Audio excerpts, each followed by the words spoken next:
en Lucas 2. Lo dejamos ahí, ¿vale? Ahora lo leemos.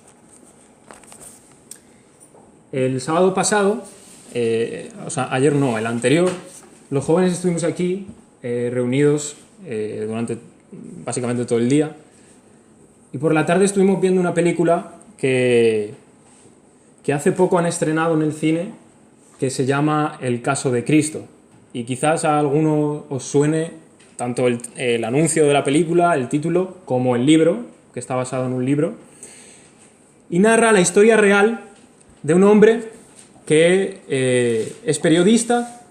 Su mujer de repente se convierte a Cristo, al Evangelio, y entonces él comienza a investigar cuál es la realidad, entre comillas, de la resurrección, porque quiere desacreditar la resurrección, no cree en ello y quiere ver que es una falsedad, ¿no?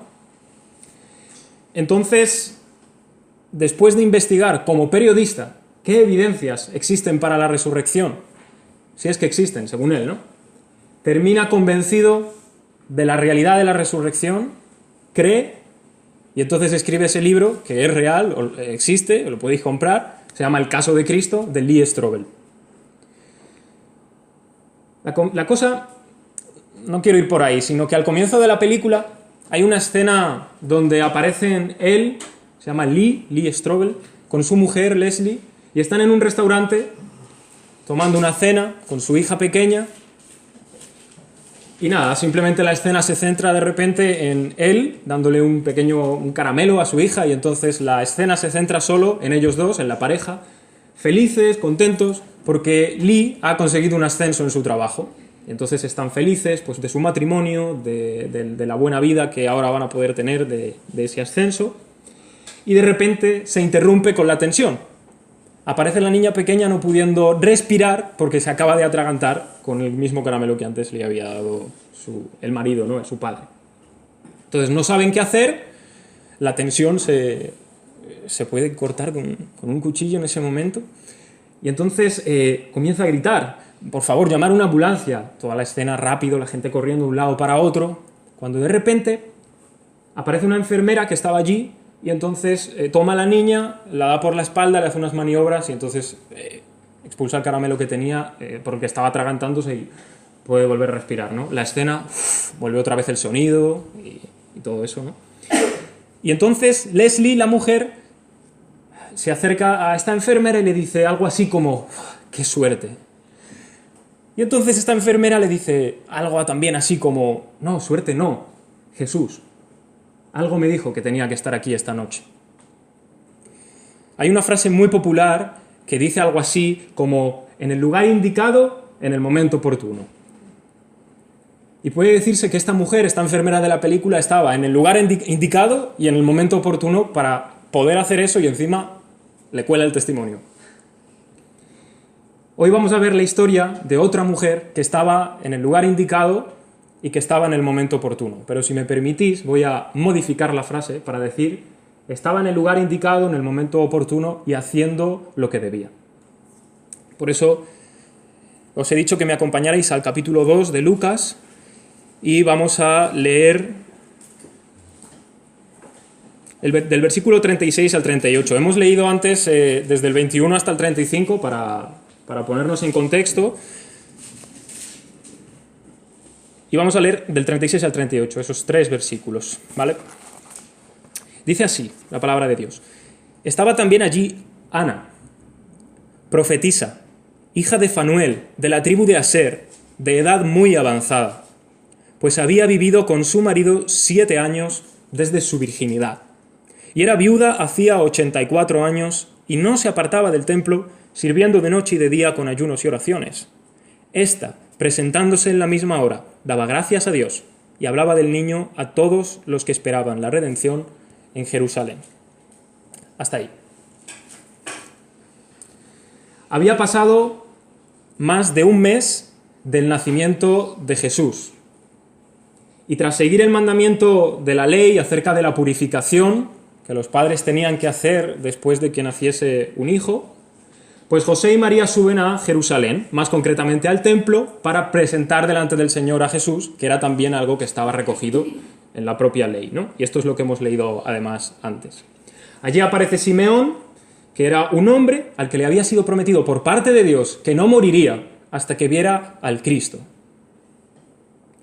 Y él, allí está en el templo, justo se encuentra con ese niño, que es el Cristo, y además profetiza acerca de Jesucristo, y también le dice algo a María, ¿verdad?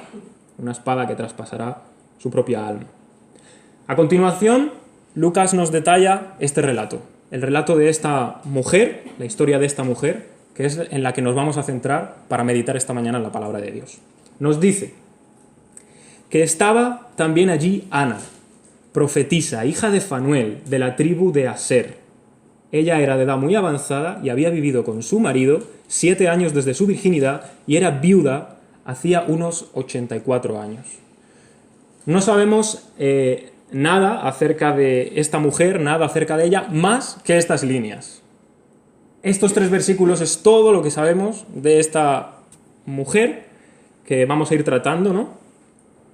Y conocemos su nombre, conocemos su dedicación, conocemos el nombre de su padre, conocemos su procedencia, algo de su vida y la edad, aproximadamente, ¿vale?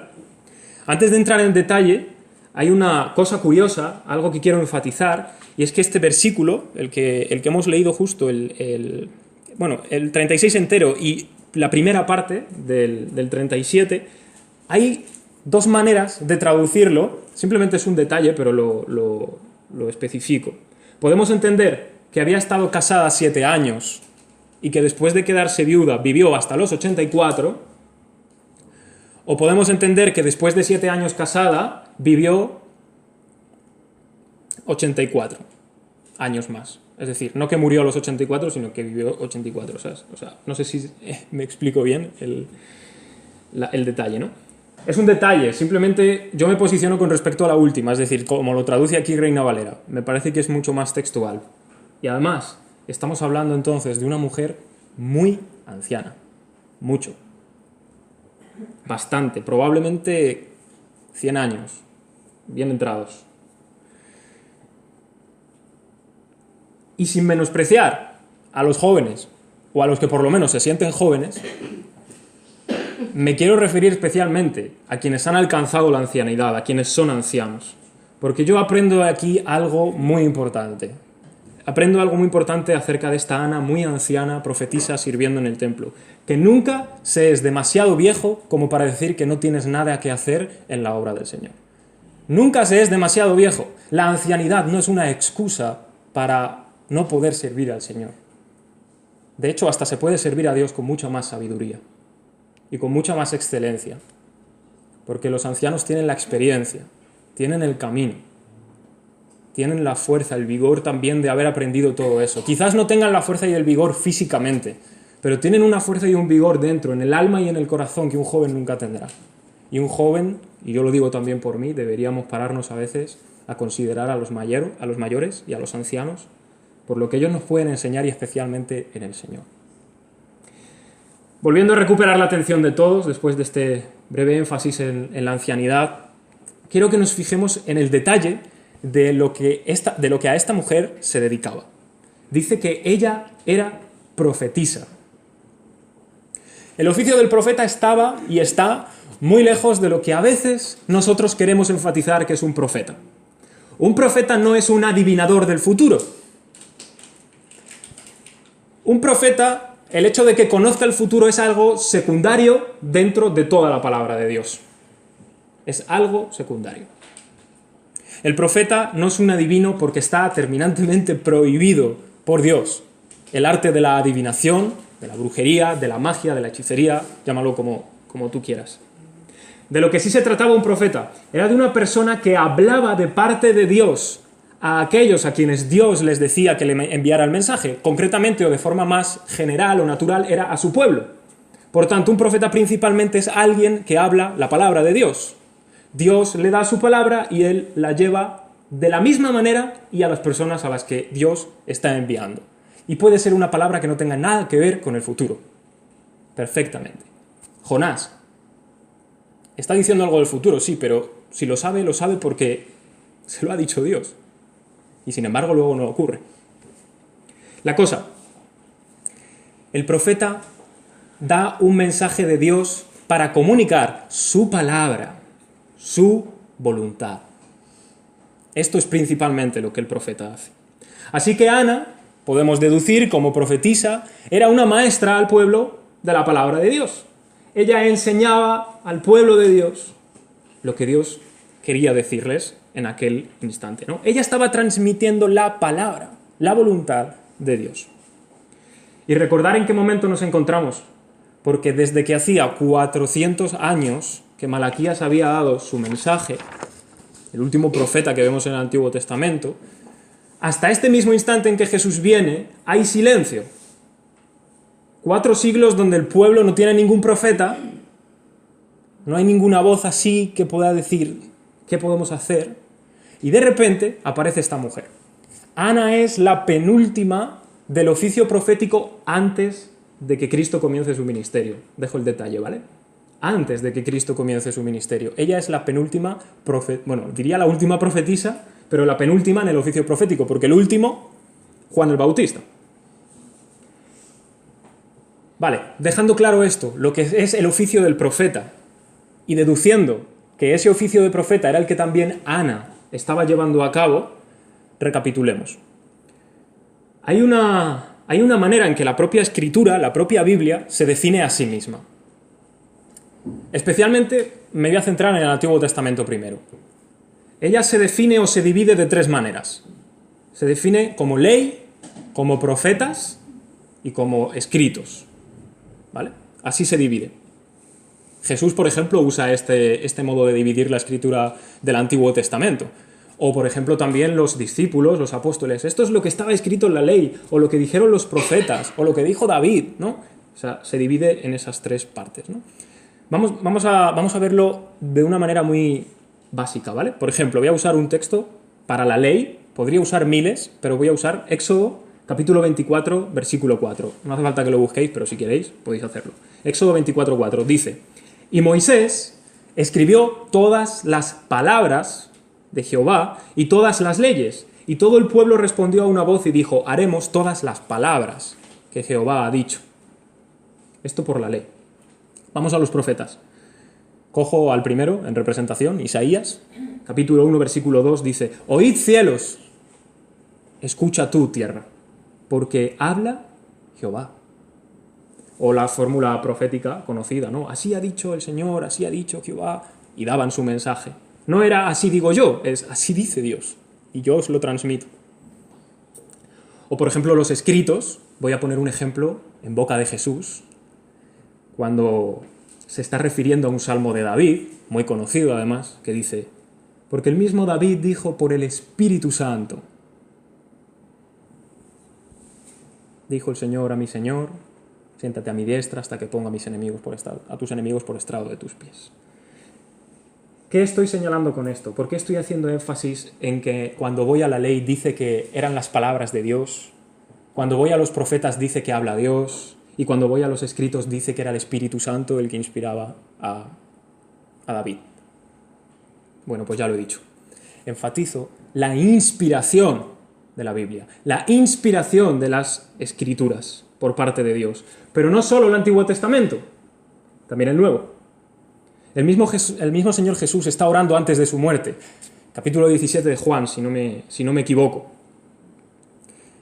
Está orando por sus discípulos y de repente en su oración dice: mas no ruego solamente por estos, sino también por los que han de creer en mí por la palabra de ellos. Palabra que primero va a ser oral, pero después va a quedar por escrito. Y en esa labor no estarían solos. Jesús les prometió que les daría el Consolador, el Espíritu Santo, el cual les guiaría a toda la verdad.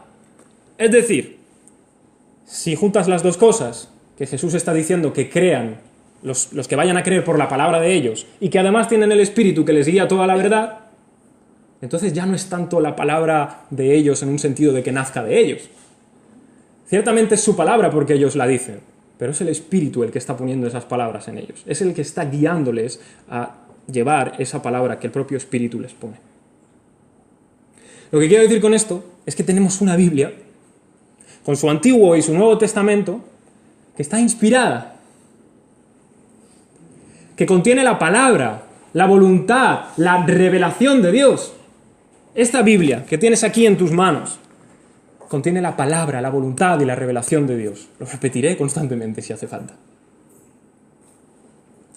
En Hebreos 1, del 1 al 2 dice: Dios, habiendo hablado muchas veces y de muchas maneras en otro tiempo a los padres por los profetas, en estos postreros días, en estos últimos días, nos ha hablado por el Hijo. Hermanos, ¿dónde tenemos esa palabra que Dios ha hablado antes, de muchas maneras, de muchas formas, a los padres por los profetas?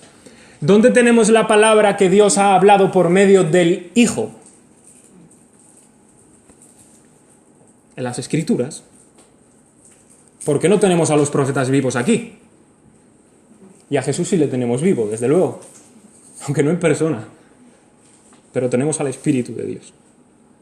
Aquí en las Escrituras está. Dios ha hablado de muchas maneras, de muchas formas, muchas veces, y aquí está. Porque por eso hay tanta variedad, por eso hay poesía, por eso hay profecía, por eso hay historia, por eso hay epístolas, de muchas maneras, de muchas formas, muchos estilos, pero al final Dios hablando. Ana era profetisa, y entonces, como hemos dicho, ella enseñaba la palabra de Dios, enseñaba la revelación de Dios. Y nosotros, aunque no seamos estrictamente profetas, tenemos la tarea igual de semejante que la tenía Ana como profetisa. Tenemos una tarea similar. ¿Acaso no nos ha sido encomendado el que nosotros testifiquemos la palabra de Dios? ¿Que la llevemos? ¿Que anunciemos ese mensaje? ¿Que anunciemos esa palabra? Sí. Así que tenemos una tarea semejante. Y debemos transmitir esa palabra, debemos transmitir lo que Dios nos ha dado. Dios nos ha hablado, pues actuamos. Eso es lo que el profeta también hace. Dios habla, lo llevo. El apóstol Pedro, en su segunda carta, escribe: tenemos también la palabra profética más segura, a la cual hacéis bien en estar atentos como a una antorcha que alumbra en lugar oscuro, hasta que el día esclarezca y el lucero de la mañana salga en vuestros corazones. Entendiendo primero esto, que ninguna profecía de la Escritura es de interpretación privada, porque la profecía nunca fue traída por voluntad humana, sino que los santos hombres de Dios hablaron, siendo inspirados por el Espíritu Santo. La palabra profética es las Escrituras. Porque lo está diciendo aquí Pedro. Está diciendo, tenemos la palabra profética, y luego dice, entendiendo primero esto, que ninguna profecía de la Escritura. Está refiriéndose a la palabra de Dios. Y la llama palabra profética.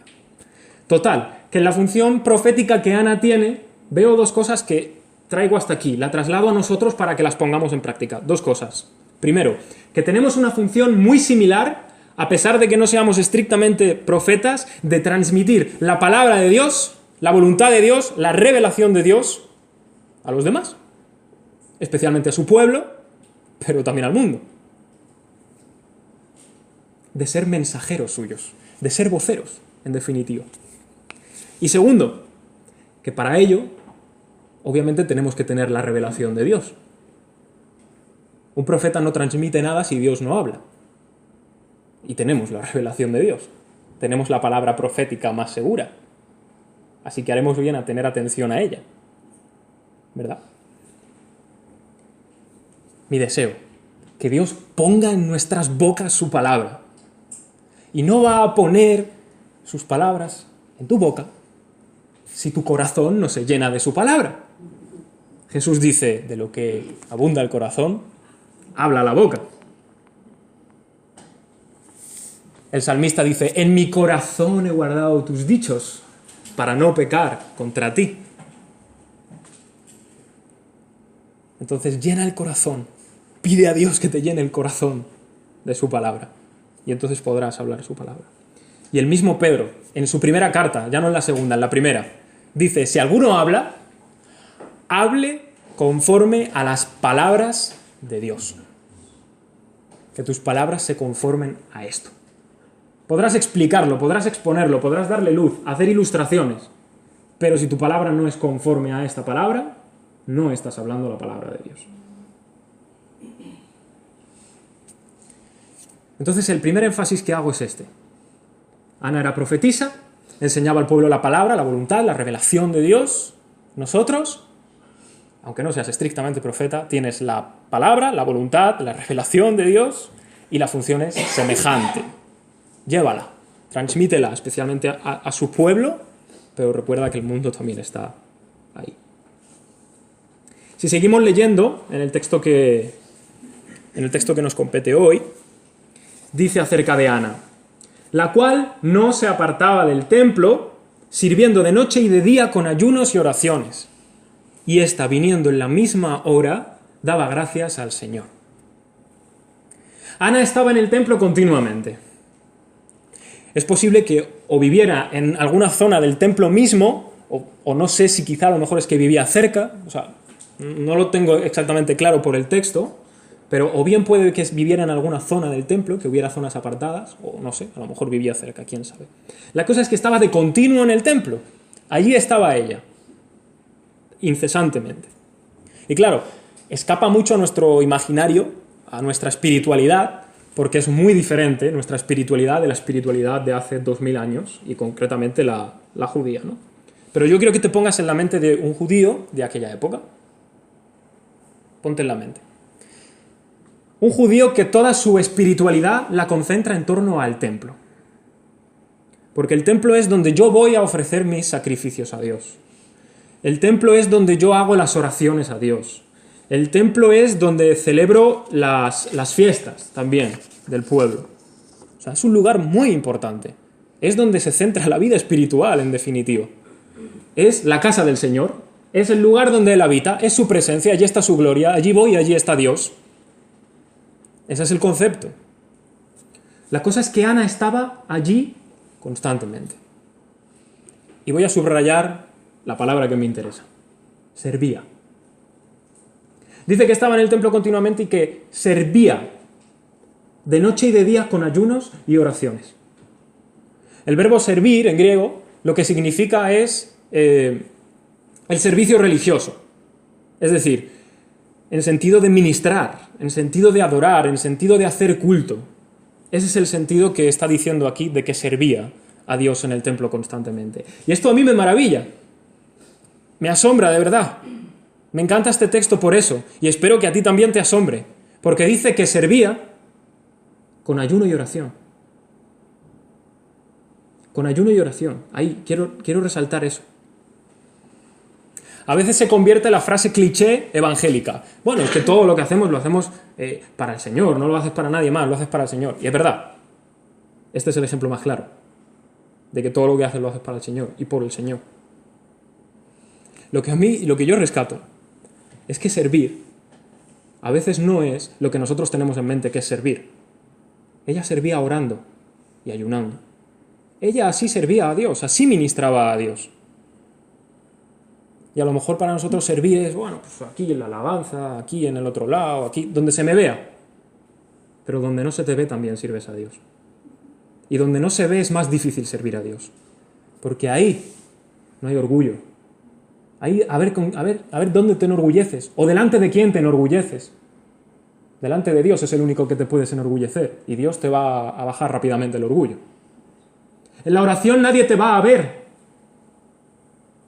En la oración es donde realmente somos quienes somos, verdaderamente, donde nadie nos ve.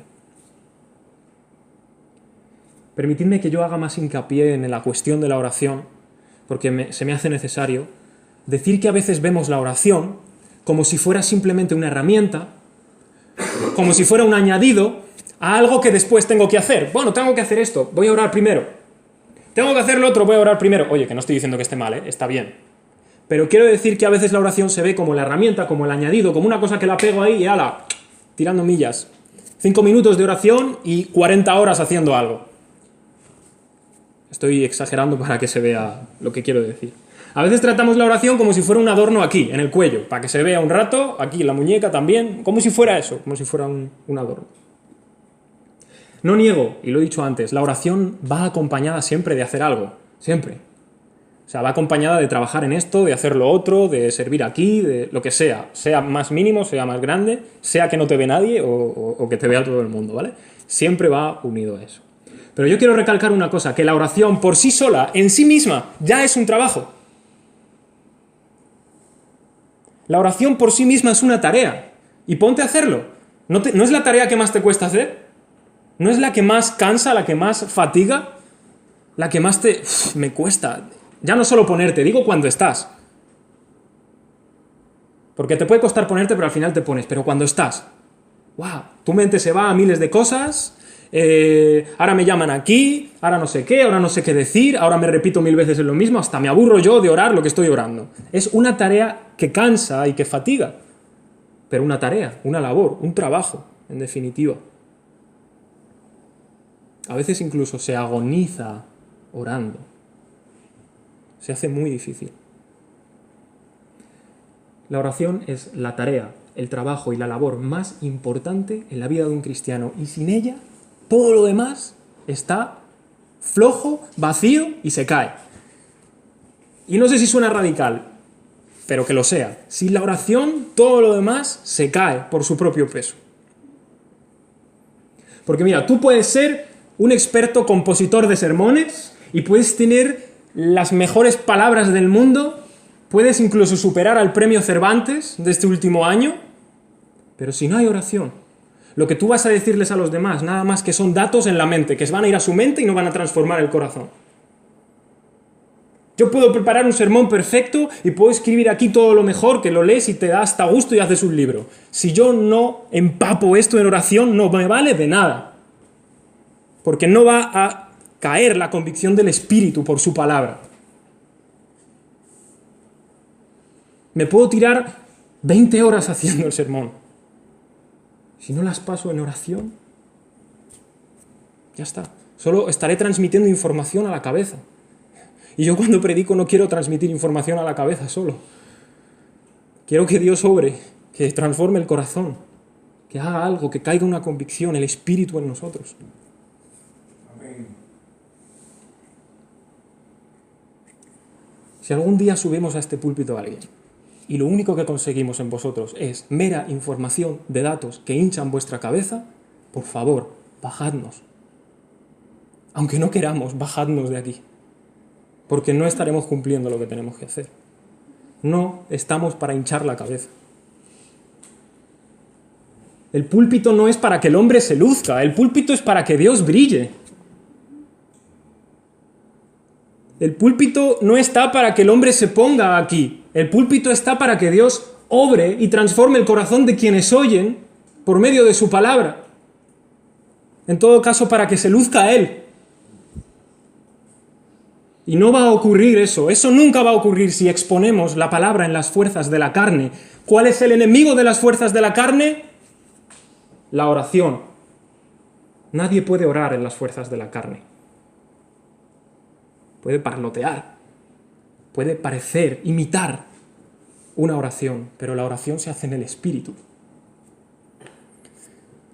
Puedes ser un excelente siervo, un excelente miembro de iglesia que se ocupa en 400 millones de cosas dentro de la congregación, orquesta miles de tareas y hasta incluso te sobra tiempo para cosas más, pero si tú no lo empapas de oración, solo estás llenando tu lista de actividades y ya está.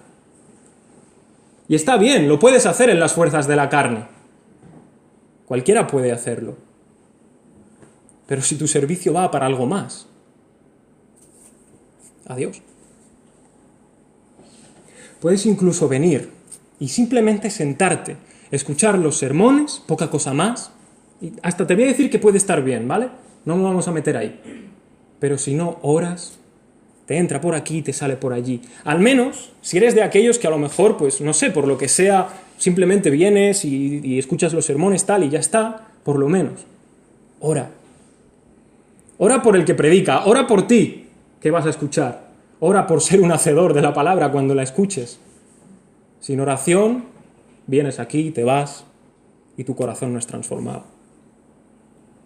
En Ana vemos la actitud de una mujer que sirve a Dios incansablemente de un modo que a nosotros nos puede parecer poca cosa, pero mi intención era demostraros que no es poca cosa. Ella estaba rindiendo culto a Dios, orando y ayunando. Cosas que pueden parecer, bueno, yo es que hago esto y lo otro, y hago más y tal, y no sé qué, y bueno. Pero ella estaba ofreciendo culto, estaba rindiendo culto a Dios. Nos dice el texto que era algo que ella hacía de noche y de día. No era una simple oración, no era simplemente un minuto y después me lío a mi vida a hacer lo que quiero y punto y final. No. Era un servicio a Dios. Era ministrar a Dios. Y si nosotros tuviéramos esa convicción, cambiaría mucho la manera en que nos dedicamos a la oración. Es un servicio a Dios. Y yo creo que Dios nos está llamando a tener en alta estima a la mejor compañera que vamos a tener en nuestra vida cristiana. Y es la oración. No oramos para que Dios nos sirva. Oramos para servir a Dios. Es lo que está haciendo Ana. Servía a Dios de noche y de día con ayunos y oraciones. Dios, sírveme, dame esto, lo otro, tal, pa.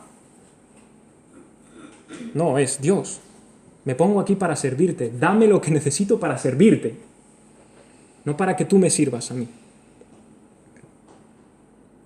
¿Cómo puedo servir a Dios en mi vida de oración, de manera personal, en mi día a día? Vale, esto está bien, pero ¿cómo lo hago? Bueno, te voy a proponer dos maneras que tampoco es descubrir América, y las conoceréis. La primera es, apártate a un lugar a solas y disfruta de la intimidad de la comunión con Dios. No sé cuál será tu lugar a solas y tu lugar íntimo. Puede ser, yo qué sé, quién sabe. A lo mejor es en tu casa, en tu habitación, o fuera, en la calle, no lo sé. Pero apártate y ten intimidad con Él. Dice en Lucas 5:16, mas Él, Jesús, se apartaba a los lugares desiertos y oraba. Así que la primera es esa, apártate al lugar a solas. Segunda, ora en todo tiempo y en todo lugar. No es lo mismo, son dos cosas diferentes. Ora en todo tiempo y en todo lugar. Dice 1 Tesalonicenses 5:17, orad sin cesar. Y quiero leeros un texto que escribe un hombre llamado Bill Grindick, que está comentando este texto y dice, ¿qué querrá decir eso de orad sin cesar, ¿no? Bueno, cuando me levanto por la mañana y me baño, puedo orar, lávame y seré más blanco que la nieve. Salmo 51:7. Cuando me visto, puedo orar, vísteme con vestiduras de salvación. Isaías 61:10. Cuando desayuno, puedo orar, dame más del pan de la vida. Juan 6:35. Cuando voy camino al trabajo o a la escuela, puedo orar, guíame por sendas de justicia. Salmo 23:3. La vida nos da estas y muchas oportunidades más de orar sin cesar. Y me gusta, porque esto no es lo mismo que apartarse un momento a solas a orar con Dios. Es cuando estoy en mi día a día, haciendo las cosas normales, Dios me está dando miles de oportunidades para orar sin cesar. Estas oraciones sí que son aquellas de que te duran ni un minuto, o sea, 10 segundos, pero estás orando sin cesar. Y se van conectando. Que es diferente a estar a solas y tener tiempo y estar tranquilo sin que nada te moleste, ¿no? Yo creo con sinceridad que todas las iglesias locales de cada ciudad, de cada pueblo de Jesucristo, deberían disfrutar de ello, pero hoy os lo digo a vosotros porque es a quien me estoy dirigiendo. Dios quiera, y se lo pido ahora mismo, que Él levante gente de aquí, que ponga en el corazón de personas, de hermanos de aquí, fuerte deseo de ser servidores en oración. En oración y en ayuno. Que realmente levante gente que quiera ser orante, intercesor delante de Dios. Tanto por esta comunidad, por quizás otros motivos o personas que a lo mejor no estén dentro de la iglesia. Un grupo de personas que de manera infatigable se dediquen a la tarea de estar orando. Especialmente que pongan todas sus fuerzas en eso de la oración. Que intercedan por esta comunidad, por esta iglesia. Que oren para que el reino de Dios prime aquí, para que sea lo primero el reino de Dios aquí primero, en cada una de las vidas de los que están aquí. para que el amor sea la guía de cada uno de los que estamos aquí, por el hecho de que el Espíritu Santo sea el director de todo lo que hacemos, para que la palabra de Dios se predique con fidelidad.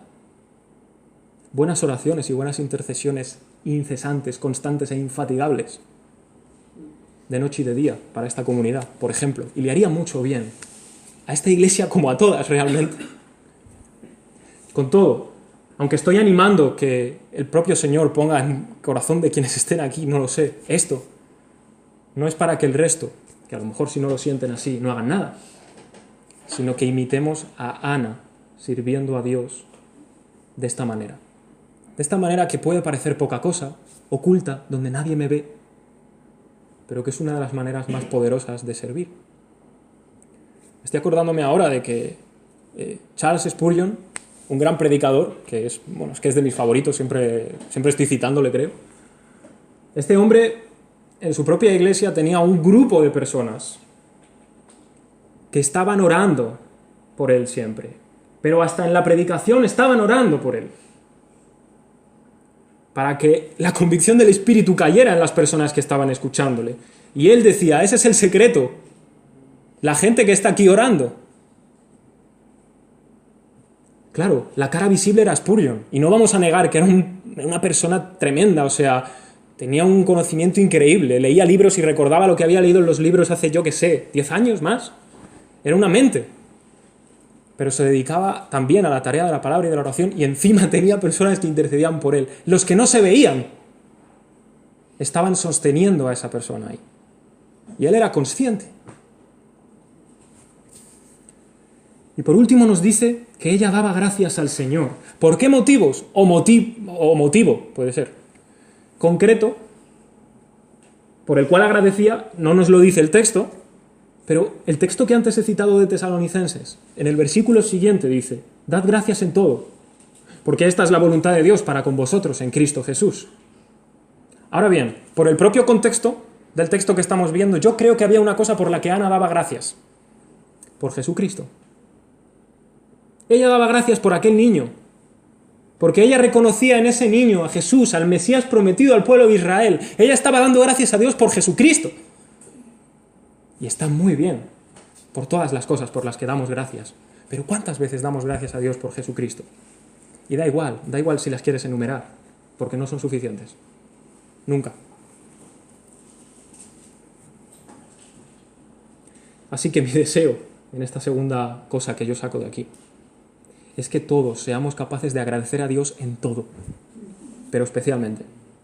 Y como dice Pablo en Romanos 7:25, gracias a Dios por Jesucristo nuestro Señor. Hay una cosa que el otro día leía, estaba leyendo los Salmos, y en el Salmo 143, los 2 primeros versículos, dice, oh Jehová, oye mi oración, escucha mis ruegos, respóndeme por tu verdad, por tu justicia, y no entres en juicio con tu siervo, porque no se justificará delante de ti ningún ser humano. Una oración del salmista. Y es que, al pensar en esto, me daba cuenta de que es grato, de que es deleitoso, de que es una delicia al alma, cuando el Espíritu Santo nos recuerda que necesitamos hasta el Evangelio para orar. Para orar necesitas el Evangelio. Las buenas noticias de la gracia de Dios. Porque puede ser que con el tiempo, al final acabamos convirtiendo la vida de piedad, mi vida personal, la oración, la palabra y todo eso, en una especie de máscara de religiosidad que se te funde en la cara, y ya no es algo genuino, sino más bien ya he entrado en la dinámica de las cosas que tengo que cumplir porque soy cristiano. Y eso es puro legalismo. Es legalismo cristiano. El salmista dice que confiaba en que iba a ser oído por la justicia y la verdad de Dios, no la suya. En el Evangelio, ¿cuál es la justicia y la verdad de Dios? Cristo. El Evangelio. Las buenas noticias. A nosotros Dios nos puede oír en oración porque nos responde conforme a su justicia en Cristo Jesús. Porque nos responde por la verdad del Evangelio de Cristo Jesús. Si nosotros entramos a la oración y realmente Dios estuviera esperando ver un hombre, una mujer perfectas delante de él en oración, no puedes orar nunca jamás en tu vida, porque nos juzga indignos. No podríamos usar la bendición de la oración. Pero gracias a Dios, tenemos delante a Cristo.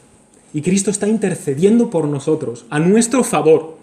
Y es por quien podemos entrar al trono de gracia. Cuando terminamos de orar, y a veces lo convertimos también en una fórmula, ¿qué decimos? En el nombre de Jesús.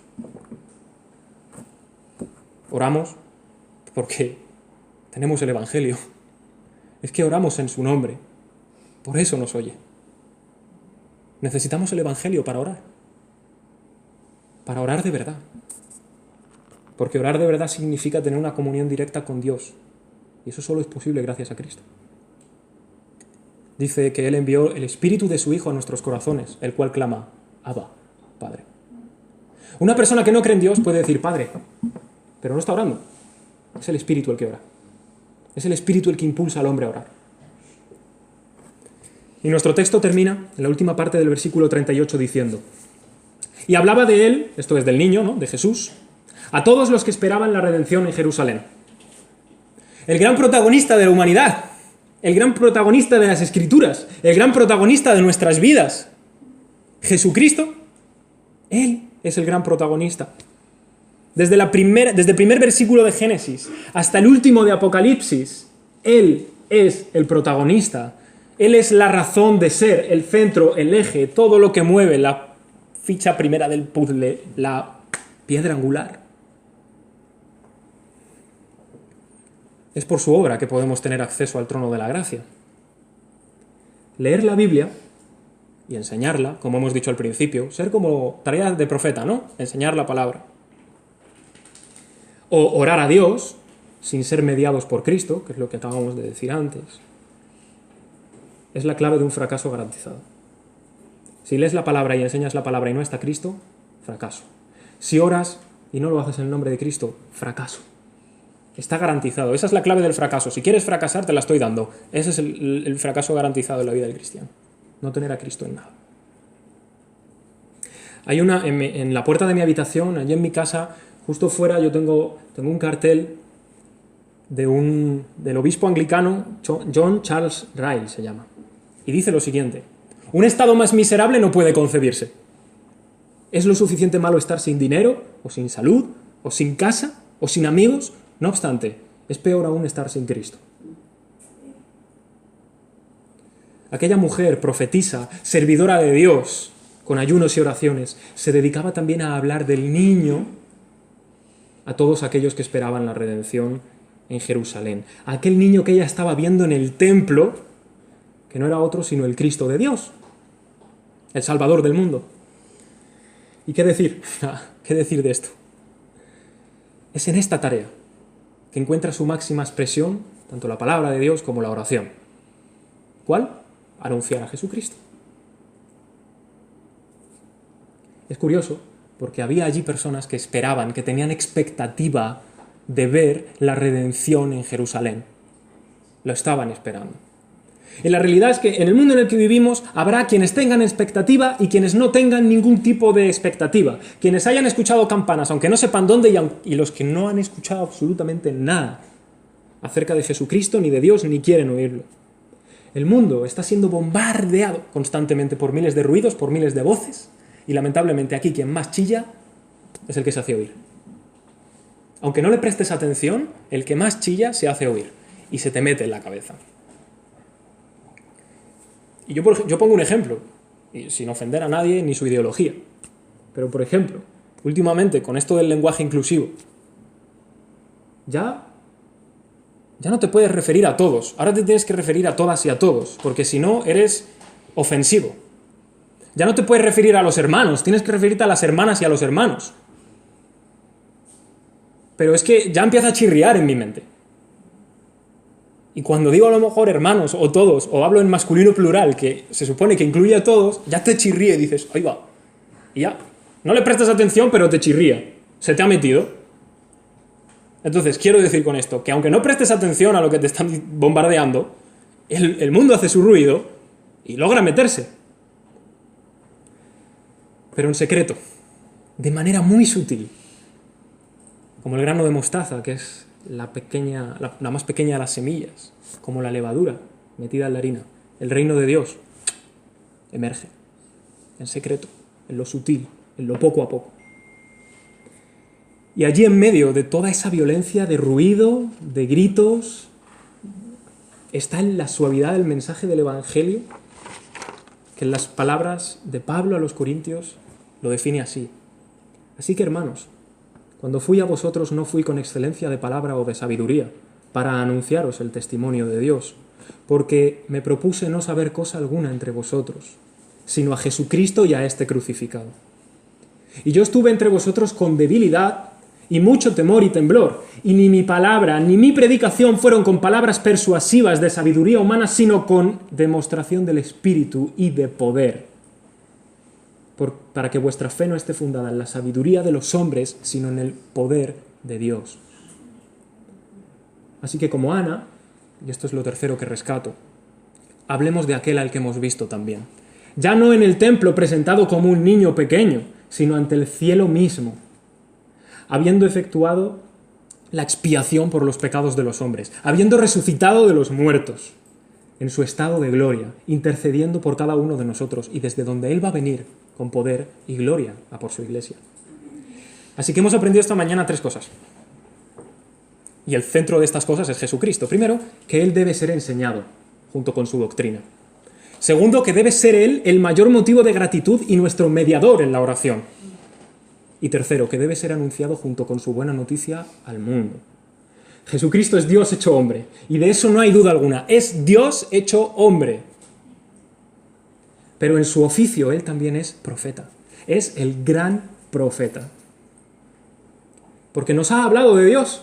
Porque Dios mismo nos ha hablado por Él y nos ha revelado su voluntad, que es lo que hace un profeta. Nos ha hecho conocer su palabra, su voluntad y su revelación. Y la voluntad de Dios es esta, que ha querido dar salvación y vida eterna en Jesucristo. ¿Para qué? ¿De qué manera? Jesús tenía que cargar en sí la barrera que nos separaba de Dios. Y que hacía totalmente imposible que nosotros pudiéramos ser salvos. Él lo tenía que cargar en su cuerpo, allí en el madero. Esta fue la voluntad de Dios, y sigue siendo. Que el pecado de todos nosotros fuese cargado en Jesucristo. Que Él muriese como expiación y como sustitución de todos nosotros en la cruz del Calvario. Aquel que es digno de vivir eternamente debía morir como un humano despreciado. Aquel que es digno de toda alabanza debía sufrir el escarnio y los insultos de una humanidad corrompida. Aquel que solo había escuchado alabanzas de los ángeles, del cielo entero, estaba escuchando ahora todo lo contrario. Aquel que merece la gloria para siempre y que vive en la hermosura de la santidad debía sufrir el castigo del pecado por la impiedad de los hombres. Y hoy nuestra oración es levantada a Dios el Padre, en el nombre de Jesucristo y en el Espíritu Santo, para rogarle que seamos predicadores de su palabra, de su revelación, de su voluntad y anunciadores del Evangelio de la salvación. Y me gustaría terminar cantando una canción que podemos ofrecer también como oración después de todo lo que hemos visto.